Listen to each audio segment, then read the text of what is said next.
हमारे MP board के सभी बच्चों का आज पेपर है आपका, ठीक है। 19 मार्च के दिन का आपका पेपर है। इसी के लिए लगातार मैं आपको तैयारी पहले से ही करा रहा हूँ और समय समय पर आपको कुछ मॉडल पेपर भी प्रस्तुत करा रहा हूँ। तो इन्हीं में से बड़ी रिसर्च के बाद में मैं आपको, देखिए मैं जो चीज़ें बताता हूँ ना, पहले खुद ही रिसर्च करता हूँ कि हाँ आने के चांस रहेंगे कि नहीं आएंगे। तो ये बड़े ही इंपॉर्टेंट क्वेश्चन इसमें समाहित लगे मुझे, तो मैं आपके सामने एक सिंपल पेपर यहाँ पर बता रहा हूँ जिसका नाम मैंने दिया। बच्चों की तरह अच्छे परसेंटेज बनाना चाहते हैं तो बिल्कुल कंप्लीट करिए। छायावाद में कविता आओ मिलकर बचाए में चिंता व्यक्त की गई आदिवासी समाज। भारतेंदु काल के नाटककारों के शंभुनाथ, कुएं की खुदाई, यहाँ से बसोली आ जाएगा। पत्रकारिता का लोकतंत्र का स्तंभ चौथा, यहाँ से आपका नाभिक आ जाएगा। ये देखिएगा एक आ जाएगा, यहाँ से कबीरदास आ जाएगा। मियाँ चारपाई पर बैठे बैठे बीड़ी का मजा ले रहे थे, यहाँ से करुण रस भर देना है। और डायरी नितांत की बात करें अपन तो व्यक्तिगत आ जाएगा। कम समय में पूरी जानकारी दे दूं, पूरा सॉल्यूशन देना 23 तक, इसलिए थोड़ी जल्दीबाजी कर रहे हैं ना। काव्य का सौंदर्य बढ़ाने वाले धर्म को हम कहते हैं अलंकार। सबसे खतरनाक इसका जाएगा अवतार सिंह सिद्धू पास, इनकी रचना है ये, ठीक है। गलता लोहा शेखर जोशी आ जाएगा। आलो आदरी, ठीक है। तो आलो आदरी का आपका देख लीजिए ये क्या है, आपका एक आलो आदरी आ जाएगा। बेबी हलदार। स्वालेखन जो है वो है आपकी डायरी। रश्मि रथी का मिलान आ जाएगा आपका रामधारी सिंह दिनकर। और तो जो है ना आपका एक निपात शब्द है। और भाव पल्लवन को हम दूसरा नाम कहते हैं भाव विस्तार। ठीक है भैया, आप तो बढ़िया से करो कंप्लीट। को अन्य नाम दिया गया, कौन सा नाम? श्रृंगार काल। नेहरू जी के सवालों का जवाब किस व्यक्ति ने दिया? हट्टे कट्टा जो जाट था ना, उसने दिया था।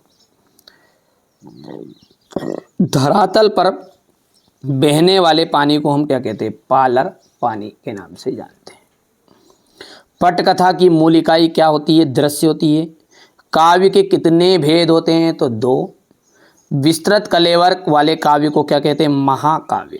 सूत्र रूप से कही गई बात को विस्तार से लिखना अथवा समझना क्या कहलाता है? भाव पल्लवन। सत्य की बात करें तो यहाँ से देख सकते हैं, पुरोहित बंशीधर तिवारी अपने पुत्र को पढ़ा लिखा कर बड़ा आदमी बनाना चाहते थे। कृष्णचंद्र को सन 1969 में पद्म भूषण से सम्मानित किया गया। भारतीय संगीत सुर ताल राग और काल से संबद्ध है। डायरी नितांत अंतरंग रचना है। गजल का अंतिम शेर मुक्ता कहलाता है। लोकोक्ति को कहावत भी कहते हैं। बिल्कुल सत्य बात है, ठीक है। निर्गुण और सगुण काव्य धारा में अंतर बताइए। प्रयोगवादी काव्य की कोई 2 विशेषताएं। मानव शरीर का निर्माण किन पंचतत्वों से हुआ है? बस्तियों को शहर की किस आबो हवा से बचाने की आवश्यकता है? कहानी के तत्वों का उल्लेख कीजिए। लड़कियां, यहाँ से देख सकते हैं क्वेश्चन नंबर 9 रहेगा आपका। रेजारनी पानी किसे कहते हैं? शब्दकोश एवं संदर्भ ग्रंथ में क्या अंतर है? उदाहरण अलंकार की परिभाषा दीजिए। शांत रस की परिभाषा उदाहरण सहित देना है आपको। गजल की कुछ विशेषताओं और बारीकियां बताइए। बिंब के मूलभूत तत्व क्या है? मुहावरे और लोकोक्ति में अंतर। क्षेत्रीय शब्दों के कोई 2 उदाहरण देना है। अर्थ के आधार पर वाक्य के कितने प्रकार के होते हैं? कबीर त्रिलोचन का काव्यगत परिचय निम्नलिखित बिंदुओं के आधार पर लिखिए। कृष्णा सोबती कृष्णचंद्र की साहित्यिक परिचय निम्नलिखित बिंदुओं के आधार पर लिखना है। दूर के ढोल सुहावने होते हैं, भाव पल्लवन लिखना है। ये रहेगा आपका क्वेश्चन नंबर 19। हो गया इतना, ठीक है भैया। क्वेश्चन नंबर 19 के बाद में ये आपका क्वेश्चन नंबर 19 का पूरा सॉल्यूशन